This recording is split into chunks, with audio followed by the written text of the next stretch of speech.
She can talk, so I'd say so. Oh well. Morgan's batshit crazy. That's it. We're gonna die in this carriage. Hey guys, how you doing? I'm Richard with Everlasting Gaming, and welcome back to Heart of the Forest. We just found out about Terra's fear of horses. You saw right before we went to this wonderful little bouncy carriage, she almost threw up. It was disgusting. It was gross. Poor Terra. She's braving it out by being here. We met Morgan, her terrifying little self. You know, no emotion, just dead on the inside. I'm excited to see what the hell's in this forest, because she said that something was going on here. I know you're excited to find out too, because that's why you're here. Let's keep on going. The path to the cabin turns out to be a complicated one. We've been making twists and turns through the trees for a few minutes, but Morgan seems to know exactly where she's going. Not even the dark can stand in her way. Like I said before, the fact that she was so tired when we first met her means that she hasn't been sleeping. And if she hasn't been sleeping, there's something here. You can navigate through all this with just that little lantern? How can you see the landmarks? Watch Morgan's a ghost? Plot twist. Don't worry, I know these woods better than just about anything. Besides, the moonlight is more than enough for me. Hey, she's actually smiling. I can't help but feel embarrassed as I think about all the times I had to use the flashlight on my phone just to find something I dropped in the car. I definitely wouldn't last out here. Looking over, I can see that Terra is anxious to start asking Morgan a very long list of questions about the woods. After the flubbed introduction, she's clearly a little less gung-ho than usual, but I know that won't stop her. As such, I should probably get my handling of the actual adult stuff out of the way, quickly before it gets lost in the noise. So the cabin we're going to be staying at, what's the situation as far as modern amenities go? Don't worry, it's nothing too primitive. My family owns it, so they've kept it up, but we don't really use it anymore. It's got running water, heat, electricity, the works. Internet too, at least when the weather's feeling cooperative. Oh, that's an amazing cabin. I want a cabin like that. I should warn you right now that you're not going to have much luck with your cell phones. Reception out here is pretty bad. Non-existent. Of course it is. Of course it is. There's a landline in the cabin though, and I'll leave my number so you can reach me in case of an emergency. That's perfect. Thanks. Thank God. I was terrified that we might have been walking into some sort of dilapidated death trap. So while we're on our way, could you maybe tell us some more about the specific supernatural occurrences you've seen out here so far? I gently elbow her in the stomach in a gesture that I hope effectively communicates. Let me talk about the actual important stuff first. However, Morgan doesn't so much as flinch at the question. If anything, she actually seems a little excited to talk about it. Her eyes seem to lose a bit of their constant drowsiness, and she sits up perfectly straight. She's been waiting for this. Well, we have a lot of freak weather events. Strange storms that appear and disappear, or are localized to certain parts of the forest in ways that shouldn't be possible. Terra nods pensively, ready to start pressing for details. I realize my questions are going to have to wait, so I have to decide to just let the two of them run their course. Sometimes when I walk in the woods, I can see strange lights here and there. Aliens! Like tiny little stars inside the forest. I've never been able to get close to them, though. I raise an eyebrow but don't say anything. We've had countless cases of strange lights before, all of which have ended with rational explanation. That doesn't seem to tamper Terra's spirits, though. I can feel myself starting to drift. The steady, mild bumping sensation of the carriage combined with the exhaustion of the journey, threatening to make me fall asleep right here and now. I'm sure they can wake me when we get there. There's also my cat, Mr. Bigglesworth. Can't stand his ass. This might make you guys hate me, but I do not like cats. Probably because I'm horribly allergic to them. I just can't stand them. I can't. Your cat is a supernatural occurrence? All cats are supernatural occurrences. Demons! Demons, I tell you. She can talk, so I'd say so. Oh well. Morgan's batshit crazy. That's it. We're gonna die in this carriage. Her words snapped me out of my trance. Looking over at her, I expected to see her holding in a laugh or sporting some kind of mischievous grin. But her face is as serious as it's been since we arrived. Yeah. Morgan's gonna kill us all. Your cat can talk? Like talk the way a human does. Yep. She's very well spoken, in fact. I try to hide a sigh. I should have known she was going to be one of those fans. Some people who invite us tend to be a little strange. Excuse me. I'm a little strange. I just ate a ton of food before I started recording. It happened plenty of times, and while this meeting is definitely more unique than any previous one, I'm not too shocked by it. Terra, however, instantly perks up once her words sink in. She can't actually believe her, right? So, could we talk to her? She won't mind if I ask her a few questions, right? Well, usually she only talks to me, but I can try to convince her. If she actually talks and the voice is hilarious, I'm gonna crack up. The whole thing is clearly some kind of joke, but Tara is absolutely taken in. I can particularly see the wheels turning in her head as she plans out her follow-up questions. That's never good. Do you have any ideas about what we could be causing it? Something in her diet, maybe? Damn kibbles and bits. Or what is it? Chicken of the sea? Disgusting cat food from back in the day. I don't think she... Have you been feeding her some kind of special Eisenfeld cat food? Can I try some? Ew. Okay, I think that's enough of that. When Tara starts talking about eating cat food, it's time for me to exercise a little diplomacy and move the conversation forward. Crazy or not, I think we should move on. So what kind of things does she talk to you about? Just about our lives, for the most part. I figured it'd be better off hearing it from her rather than me. I'm sure that'll be illuminating. I'll say, if there's something that paranormal in the village itself, you must have seen some way crazier stuff in these woods. She starts to gesture as she talks, pointing back towards the village and swinging her arms around as she mentions the woods. Morgan hitting her with something concrete has definitely put her back in her element. In a way, I suppose it has for me too. I couldn't get a read on her when we arrived. Now that I know she's probably crazy, I at least know what we're dealing with. Well, there's one pretty major thing, you probably won't believe me. I wouldn't have come out here if I didn't believe you. Anything you have to say, I want to hear. There's always a catch, you guys. I can't detect a hint of cynicism in her voice. Either she really believed this girl, she just has a talking cat, or she's giving a performance worthy of an Oscar.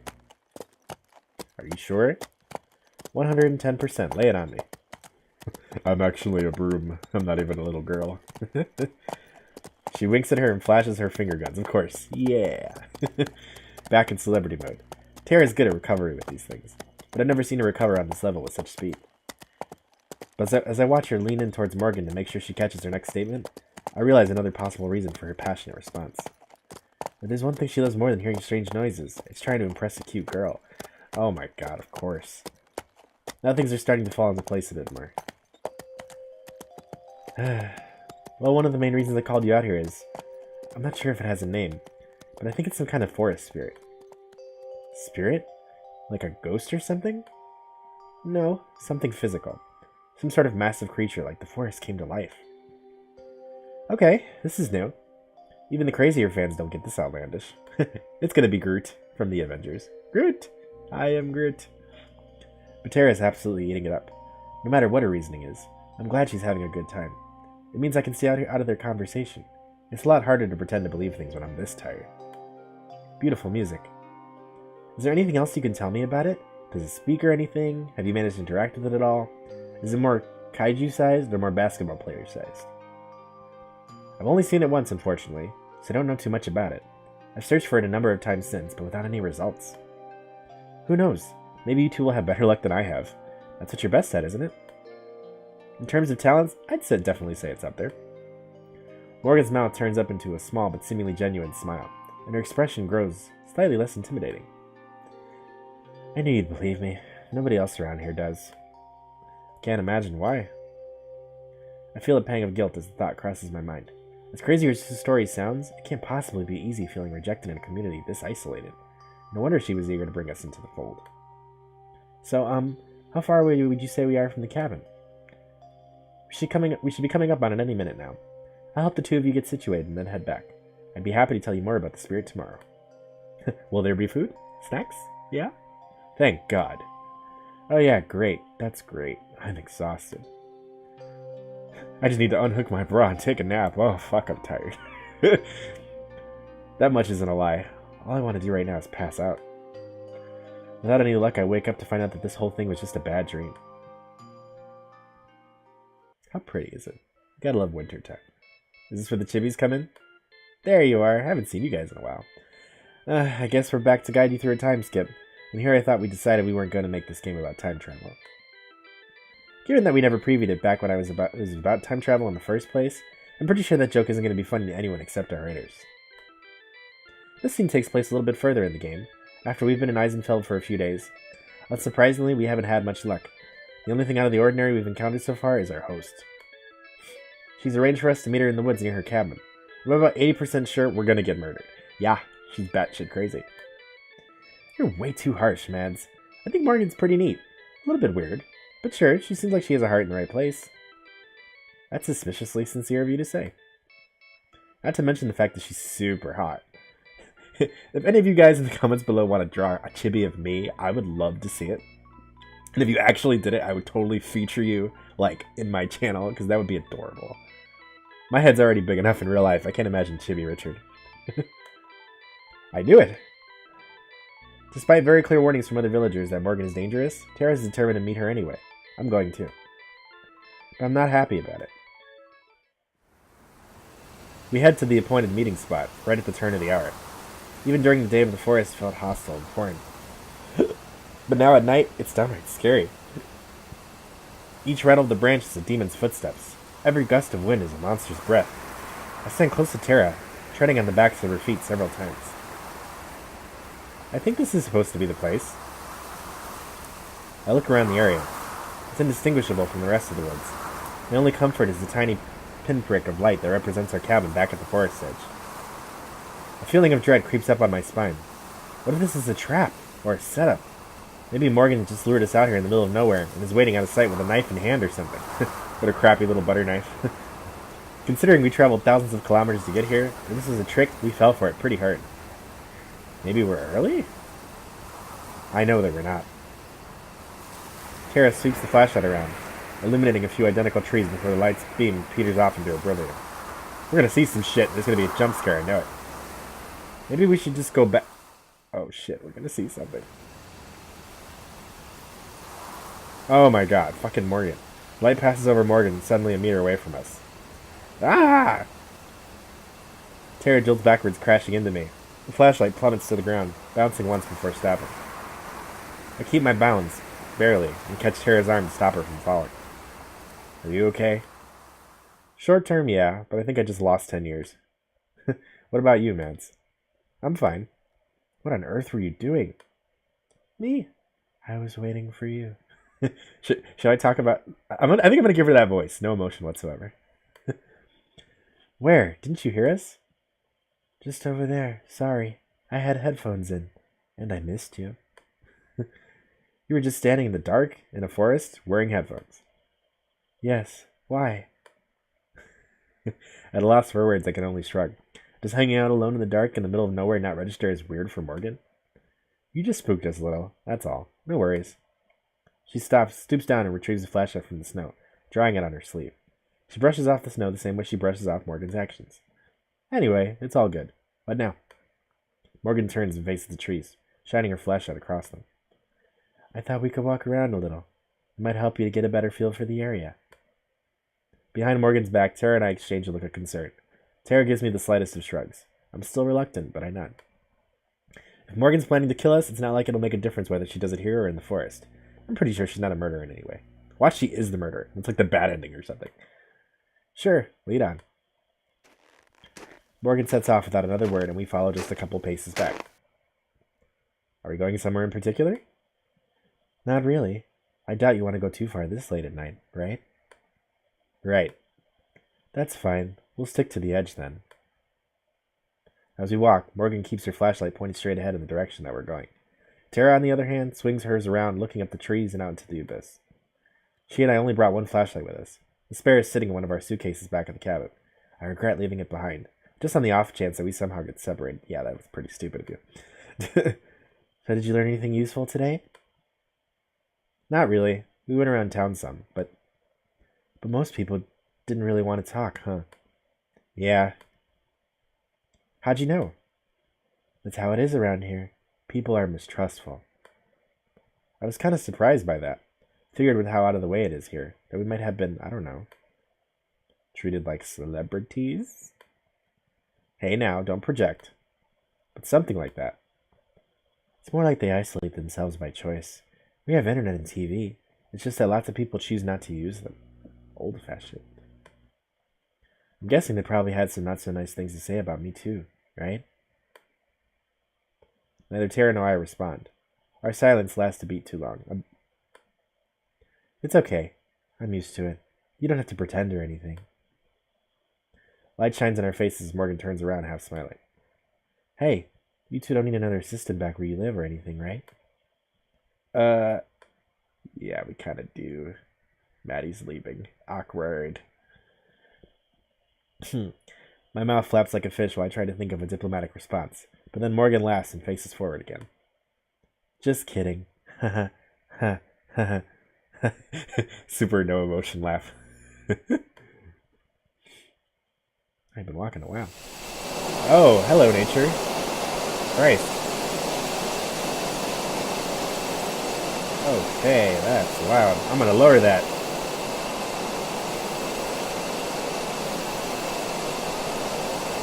Oh no, that's friggin' nature. Okay. Oops. Let's lower that a little bit so you guys aren't blinded.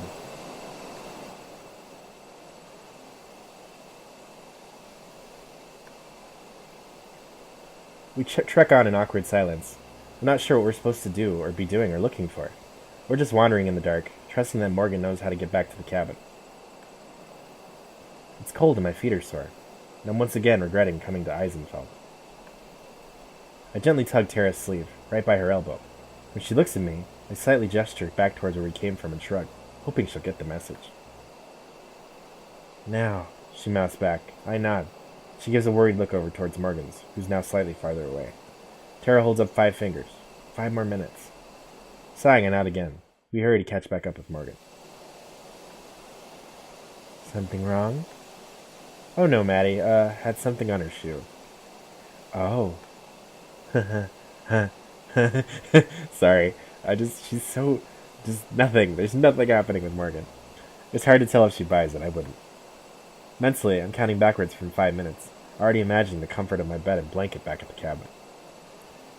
How am I going to survive a whole month of this issue for future me to worry about? I got lost in the part of this forest once. 3 minutes and 32 seconds. 3 minutes and 32 seconds. They're counting down, really? Don't worry, though. I know my way around now. Yeah, they mentioned something about that. I stepped in Tara's foot again, this time totally on purpose. I thought they might. Her tone is still completely nonchalant. I think I got her voice down. At least Morgan seems impossible to offend. It's too bad. It looks like it's going to snow tonight. We probably shouldn't stay out too late. Thank God. Yeah, that's too bad. I'm sorry. This was so disappointing. I hoped there'd be more to see. What exactly were you expecting in the middle of the night? Come on, Mads. It's about the atmosphere. It's way spookier out here when it's dark. I know, that's half the problem. We can turn back now if you'd like. Before I can agree, Tara shakes her head. Now, let's give it a couple more minutes. You came out all this way for us, after all. I glare at Tara, but I think she misses it. I've lost track of my countdown, too. Whatever. A small apologetic smile that I barely noticed does little to assuage my discomfort. We traipse aimlessly through the snow for a while longer. I stare at my feet more than at the path ahead and simply follow in the footprints left behind by the other two. So I nearly slam into Tara, who's come to a complete halt yet again. What now? I saw something. You did? Tara, stop messing around. Let's... No, I mean it. I saw something. Oh, shit. Gilbert Gottfried, demon. I shut up. I can tell by her tone that she's serious. She saw something, or at least she thinks she did. 3 of us turn and face the way she is. It's even deeper into the forest, barely lit by the moon. There was a light. Someone else walking around? There shouldn't be anyone out here at this time of night. It's dangerous to be in the woods once it gets late. I opt to not point out the obvious hypocrisy. Probably moonlight or something. It wasn't the moon, Maddie. There's something out there.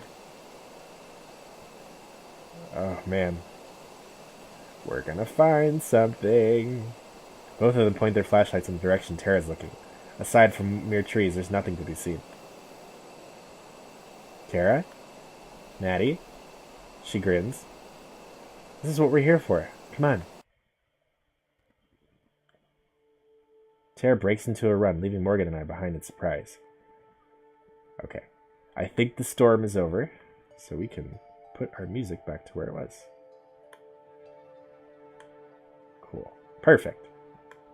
Let us enjoy the beautiful winter music. Tara breaks into a run, leaving Morgan and I behind in surprise. We exchange a look before Morgan runs off after her. I have no choice but to go too. The regret is almost instant. Cold knives pierce my lungs with each heavy breath. I'm not in the best shape to begin with, and this snow and boots don't make things any easier. You ever tried running it in, like, deep snow? It's the most painful thing in the world. I'm a runner myself, and, like, you need light, fluffy snow. Otherwise, it just sucks so bad. The only consolation is that we're running in a straight line, so it won't be hard to follow our path back. Every so often, we pause to catch our breath.